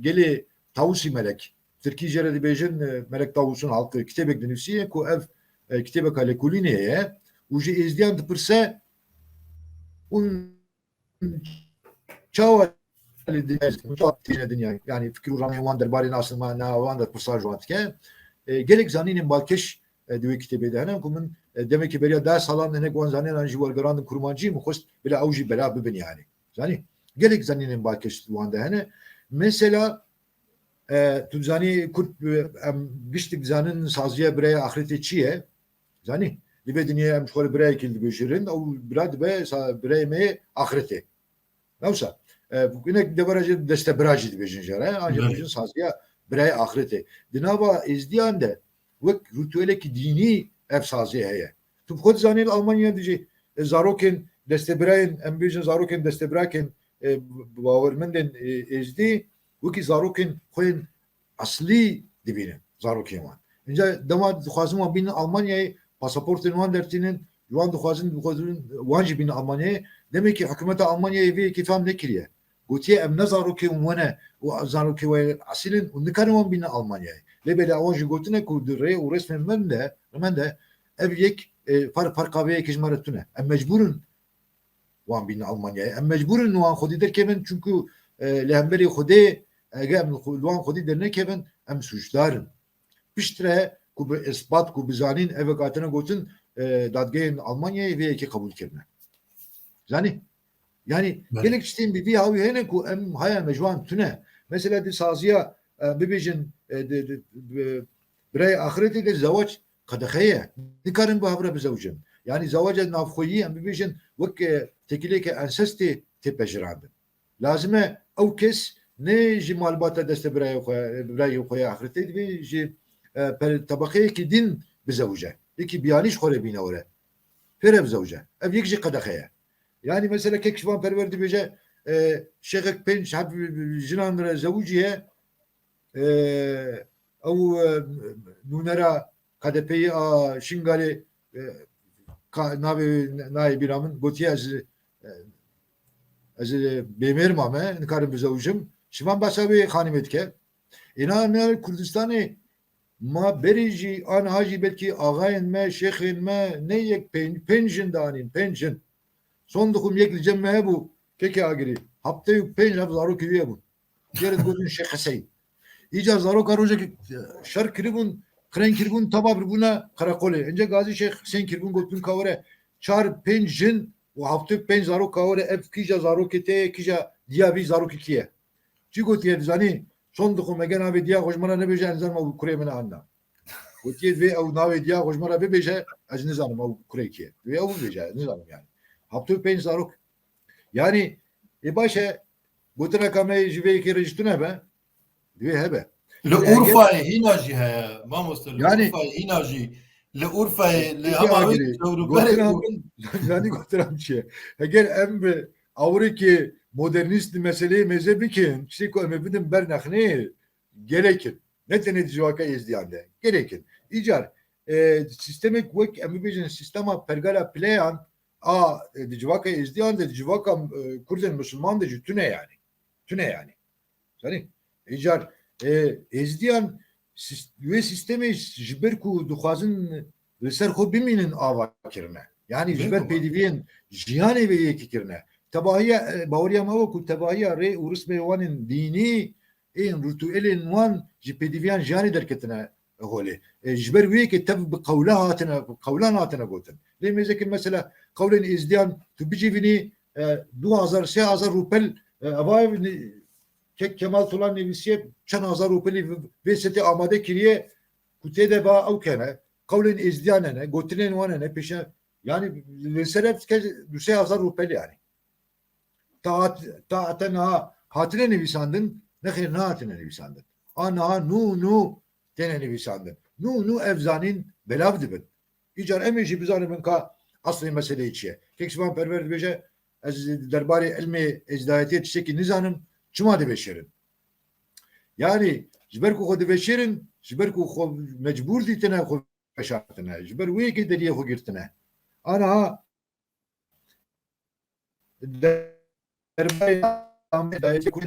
ez dikarim bibêjim ku ew e ku êzdî ev meselek pir giring e kekê agirî êzdî îro di lêgerîna nasnameyekê de dixwazin nasnameyekê xwe ava bikin li gel hemû tade û zordestiyan li gel hemû jenosîdan komkujiyan êzdî dixwazin ku nasnameya xwe biparêzin an jî ji bo ku bikaribin xwe li jiyanê bigîrin dixwazin ku nasnameyekê nû ava bikin ev berteka ku hinek êzdî dibêjin em ne Kurdin divê meriv baş tê bigêje vê yekê gelek Kurdên êzdî hene ku bi rastî jî welatperwerên Müslüman çawa ku dixebitin kar dikin welatperwerên Müslüman haw qasî ji bo Kurd û Kurdayetiyê kar nakin divê em wan jî bibêjin divê em wan jî bibêjin yani gelo em nikarin wan insanan tolere bikin di nav xwe de helbet em dikarin ez nabêjim em çavê xwe ji wan re bigire em ne tiştekî wisa ye meqseda min ji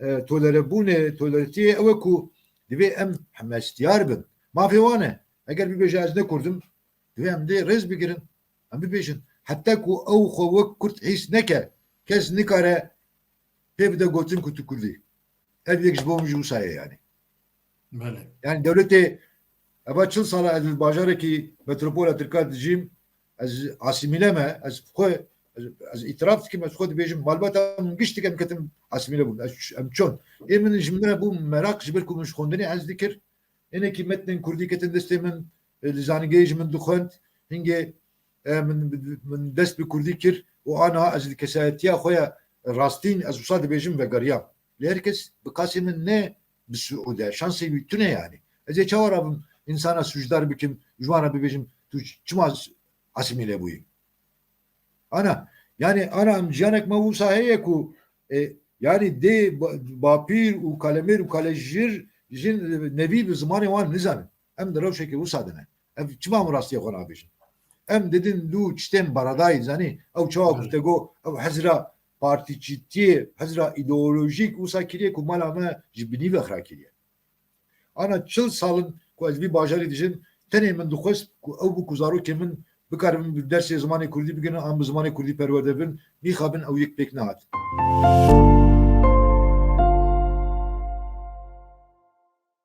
yani wek tu sereve bir de kut bû dikarî dîsa hinkî qala ew kir yani zarokê xwe perwerde kirin yani dikarê devam belê ji me re hat gotin ku ji bo ku ew ders li wê dibistanê were dayîn divê 20 zarok wî dersî hilbijêrin yani 20 zarok werin cemev wekî dîn qet û nikarin bibêjin bila zarokê me vî dersî wek dersê hilbijartî bibîne devletê wî mafekî dabû me wek mafekê hilbijartî digotin dikarin pêk bînin û xwe dipesînandin derbarê wê mijarê de nîxabin ew yek jî pêk nehat ana niha Bile ben ne görün? Tu parti, ez vak felsefe var ki diyeceğim. Tu tekilam siyasetlere tu ne? Ez ne siyaset? Ne enname tu partiye kime? Ez bir şey diyeceğim yani. Bu ez tekiliyamın abi siyasetlere tekiliye ki felsefesi ez felsefeye siyaset etkim. Nigor khoy ez büyük etkim. Ez büyük ki ez dikim. Lezet şekil bir bejim. Eğer iro em tene meyek bir kare bir kira perverde ya bu zamanı kurdi.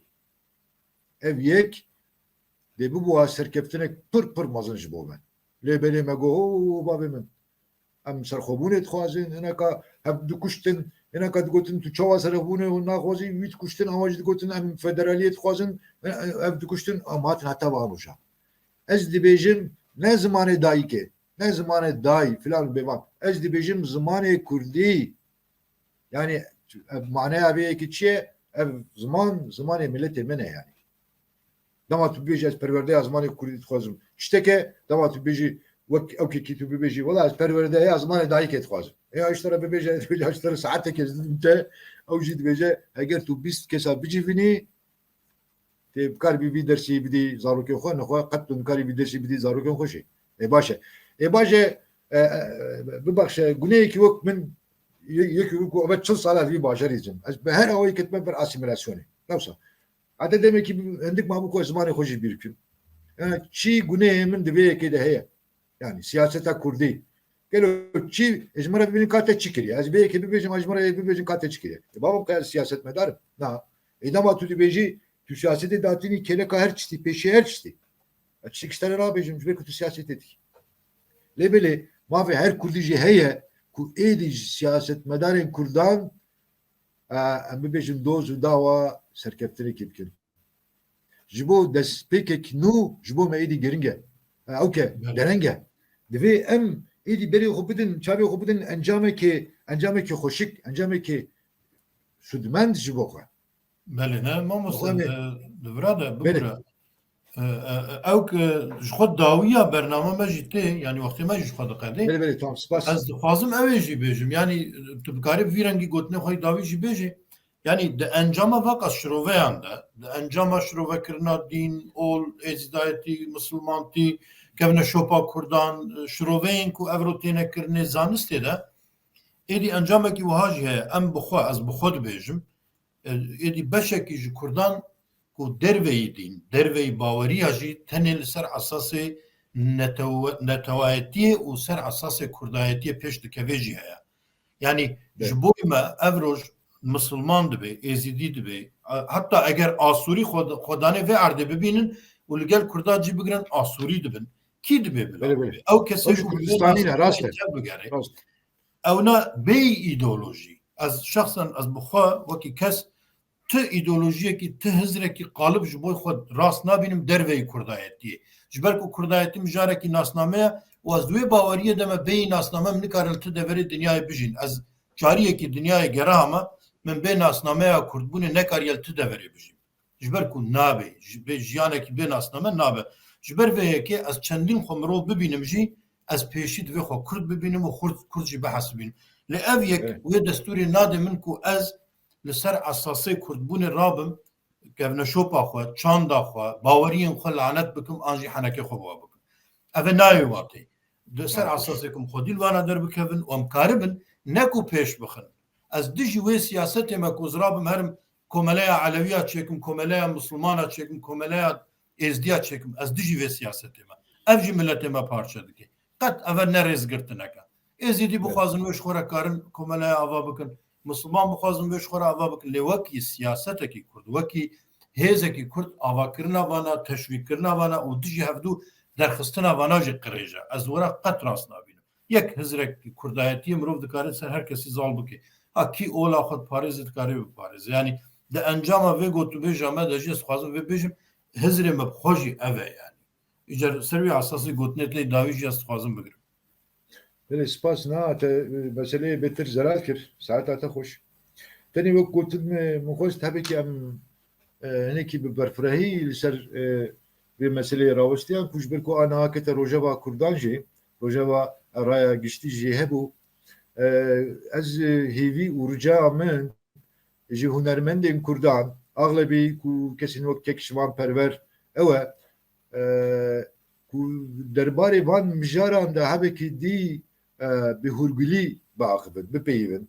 Ji ber ku zav em demajoyekê pir hesas te derbas dibin û min got êzdayetî êzdî bi xwe jî aniha di demajoyekê guhertinê de derbas dibin û dixwazin ku nasnameya xwe biparêzin divê mirov vêyekê fam bike. Êzdayetî derbek pir mezin xwariyê kekê agirê yanî komkujî li wan hatiye kirin dixwazin ku hebin hince kesekî ku wek şivan perwer basa felsefeyê dike çend rojin mesela divê bernameyê de ez lê rastan gelekî fam jê hat ku basa Platon dike basa felsefeyê dike û qîmetekî dide ramanên felsefeyî divê ew hin bêtir xwedan tolerans be li hemberê dîn û baweriyên mên dîrokî de divê wisa tev bigere. Ez bim tu ew kektinê ku ev gelemşeyek bibe meseleyek pir mezin di navbera kek şivan perwer û civaka êzdiyan de ji ber ku do min xwend hinek hunermendan doz vekirine derbarê wî de wî dane ez bibêjim mehkemeyê gotine heqaretê xidmetike pêdivî bi van tişta tune hege şivan perwer wek ozanekî Kurt wek ozanekî te wî derkeve pêş raya giştî ji wan re bibêje ku tu niyetek min a xirab tune min nebî wê meanê gotiye rêza min jêr hey ez bawer dikim ku dê mesele safî bibe ne wek leborîn bêjî dikare maqseda xwe eşkere bike û davî li vê meselê were ji ber ku min got pir mifhûm meselê giring e û divê em vêyekî jî bikin û herî zêde jî divê rewşenbîrên me hunermendên me hay ji gotinên xwe hebin ji ber ku em demajoyeke pir hesas de derbas dibin ev yek divê were gotin yanî em bi hemû rengên xwe hene em Kurdin em êzdîne em Müslümanin em kakayîne em emin yani divê em vêya bizanibin û li hemberî ev jî rêzê bigirin û bi taybetî jî şivan kek şivan perwer her wer dibêje deriyê min ji rexirêne vekirîne herkes dikare min rexire bike ew jî herkesî rexire dike nexwe divê bêhêlê ku insan jî kek şivan perwer rexne bikin yani divê deriyê xwe ji rexirêne negire kek şivan perwer û bêtir bi rolekê em bibêjin hunerperwer te bigere ez bawer dikim dê bêtir xizmeta çanda me xizmeta milletê Kurd bike û bi vî hawî ez dibêjim dê bêtir be û rojekî ez lê rast werim ez ê ferhenga xwe felsefê jî diyarî kek şivan perwer bikim ez ê dibêjim kî va tezav ji felsefeyê tê kek şivan wa ferhenga me ya felsefê jî derketiye kaç kere ma were tu jî basa vê ferhenga me jî bike çünkü zav basa felsefê dike kek agirî Kanamekî bernameyê nerm bikin zav ciddî man zanî felsefe darê felsefeyê zav destî wî dê zanî darê rexnegiriyê destî wî dê eger qebûl bikirane min jî dixwast bernameyekî li gel çê bikim gotinê wî ne aşkere ez jê bipirsim lê nizanim herkes nayê bername me heyran dibêjin kanala YouTubeê ne televizyonekî mesela herkes nayê na ez tere bibêjim bi rastî jî keda te ez bibêjim diwarê kar û xebatên Kurdî de gerek mazra hep beriya fazla sala te piştkiriya me avakira malpera fesevan kiriye te bu sponsorê kovara fesevan ji bo wê jî ez gelek spasiyê te dikim rastî jî meriv xweziya xwe bi dilê te tîne kek agirî ez rastî jî dibêjim xweziya xwe bi dilê te tînim îcar Kurdî TV li ser xêrê be ez tere bibêjim gelek televizyonên me netewî hene rojekî yekî telefonê min kir goma westem dixwazim tere pêvînekî bikim ez ê nav nebêjim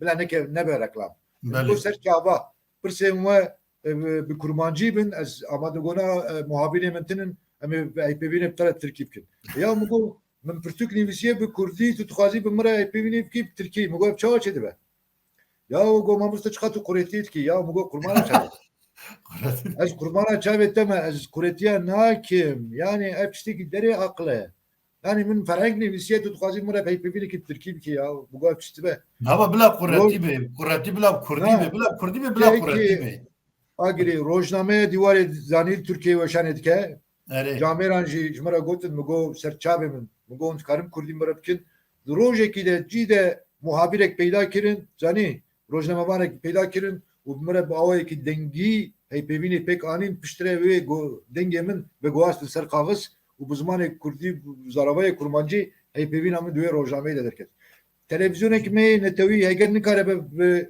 مامۆستا وڵات زمانê me têrê nake ku em terayê pêbînê li ser vê kir ev jî mijara wêrekiyê ye ate kekê agirî atê wêrekiye wêrekî dibêjin em ê camîr felsefetke em ê çerek pêrê çi xeber bidin yani ev jî tirseke ya jî vê yekî jî gelek şaş dibim yani atê ince rastî jî tu çavsoriyet ki yani atê jî zav wêrekek pir mezin e ji ber wêkê jî ez te pîroz dikim ev jî bû wek xebatekî inşallah hêdî hêdî em ê bêtir ez ê fêrî van ekrana bibim ez hebekî merivokî şermokim zanî lê mêzekê me çawa perwerde kirine wisa me şermok mezin kirine ku heçî ez dema ku sınıfê de ez bibêjim dema ku ez ders didim qetiyen tiştê ku sal min cem min tune yani hatta li hemberî pêncî kesa jî min gerek derstane bu salan jî min derstane lê tenê ez ji van televizyonan ji van ekrana ez hezin nakim ez fêrî van pêş bikeve bi xêr em ê jî pêş wêkê û tiştekî jî dijî dibêjim niyeta me heye ku li bajarê İzmîrê çend hevalan wê rojê me xeber da em dixwazin ku dersên felsefeyê deynin hinek komele hene hinek karge hene felsefeyê bi zimanê Kurdî dixwazin ku ez li wir derbarê felsefeyê de hinek semînaran bidim باور dikim ez hinekî xweşbû wê xebatê amade bikim û bi zar û zimanê bibêjim zimanê Kurdî bi Kurdiya Kurmancî inşallah jê bikar bim hinek çend semînara jî li İzmîrê bidim bi zimanê Kurdî ana amadekariya wê jî dikin belkî ev yek jî bibe xeberek xweş ji bo Kurdên ku li İzmîrê dijin ez berê çend maçûm çalakiyekê giştik ku em tevat bûn em tev Kurd bûn İci camir seminera hop Türkiye dida ya bu kurban cavete. Kitabatte tamam ne Kurdiye. Ben kitap Türkiye nüsiye. Ben peyda imzekirinci. Bu çmat Kurdi haber hadi. Ola bu Kurdi haberden geçtik şey fahmtiken. Ego ma mosta ola adet ki ma usattına hem tep Türkiye haber. adet ki. Ya min gotiye civin hebben. Eğer ku em ne Kurdi ve az kurbana çabe ve ma gazi min nekin o zitevli ve çalaki jinebim o znağoz.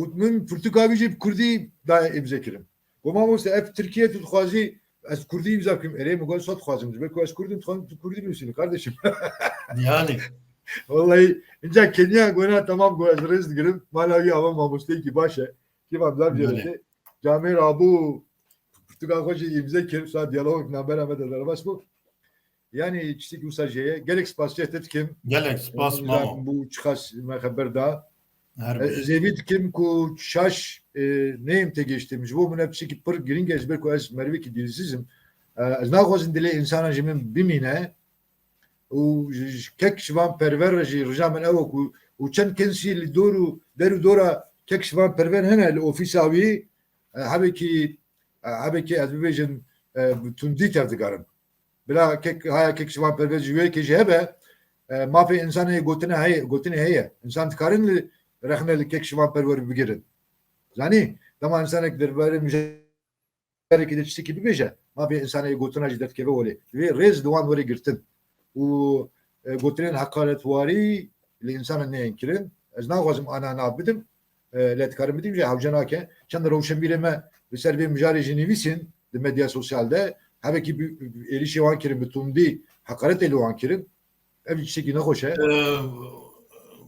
çend video yani ez jî naxwazim nav bidim lê yek du video jî li ser şivan perwer şirove kiribûn ew najî ji YouTubeê rakirin evet tiştekî şaş e ma kes nexwediye kurdayetî û êzdayetiyê rabê dijî tiştekî bêje wala zirê kesekî qebûl nakim yani pêdivî heqaretan tune tîko belê saeta te xweş pêdivî bi heqaretan tune yani mafê kesî tune em jî divê rexnê xwe lê bigirin heyran ma tenê belê herkes xwediyê wî mafiyê ku rexnê xwe bike min jî divê derbarê de got niha em ê vê heftiyê me ji xwe me ji bo temaşevanên xwe ragihandibû me gotibe vê heftiya felsefê pêkbînin li gel te em ê hîna biaxivin ji ber ku ferhenga te evel ce min e lêzê bo wêna taybet bernameyekî durust bikim videoyekî hazir bikim xêr em ê ser vêna jî videoyekî amadekin wekî din jî li ser jiyannameya te ez hez dikim videoyekê amade bikim vê heftiyê hîna em ê te nerehet bikin vay maleta var rica dikim ez keyf xweşim û gelekî yani dilê min geş bû ku min terevê gelek spas çalaki pekaniye mala tava rez ve Ya hürmet teşekkür. hoş ki korud bejim her bir şey. Gelek spas dikim. Bas. Her bir Tamam her bir hoş şey geldin. mamosta serserê min. Sağ ol. Haydi, Vekil evet. silahı ver sağ ol. Spas sağ ol. Belê bînerên hêja em giştine dawiya vîdeoyekî xwe dîtir me hevpêvînekî xweş û geş li gel mamosteyê Kurd Elî Gurdilî pêkanî me di gelek aliya de şirove kir me di gelek aliya de rexne kir û gazinê xwe anîne ziman ez ê vîdarim ev bername bi dilê we be hinekî dirêj bû piçekî zêde dirêj bû nêzîkî 2 saeta çêbû ê bernameyekî pir û tije bû li gel mamosteyê Elî Gurdilî bi rastî jî her ku ez daxifim hinekî em demê ji bîr dikin hêvîdarim hûn jê aciz nebin dilê we teng nebêt navberê bidinê de paşê dîse temaşe bikin wiha jî dibe em ê vê hefteyê hîna çend bernameyê dîtir li ser felsefê û gelkekê Elî Gurdilî bernama pêk bînin bawerim mijar jî kê bi giştî konkret me anî ziman hûn dikarin şiroveyê xwe ji jêr vîdeoyê binivîsin rexneyê xwe bêjin nêrînê xwe bêjin bêguman bê heqaret bê dijûn ji ber ku astekî vîdeoyên me heye astekî sohbetên me heye astekî gotûbêjên me hene em hez dikin ku ev as neyê windakirinê nirxê vana danekeve û her kesek bikaribe nêrînê xwe bîne ziman kesê bixwazin em dikarin bernama zindî jî pêk bînin carekî dîtir xweşiyê ji we re dixwazim hêvîdarim sala nû ji bo we rastî bibe salekî bexteweriyê û tenduristiyê bimînin xêr û xweşiyê de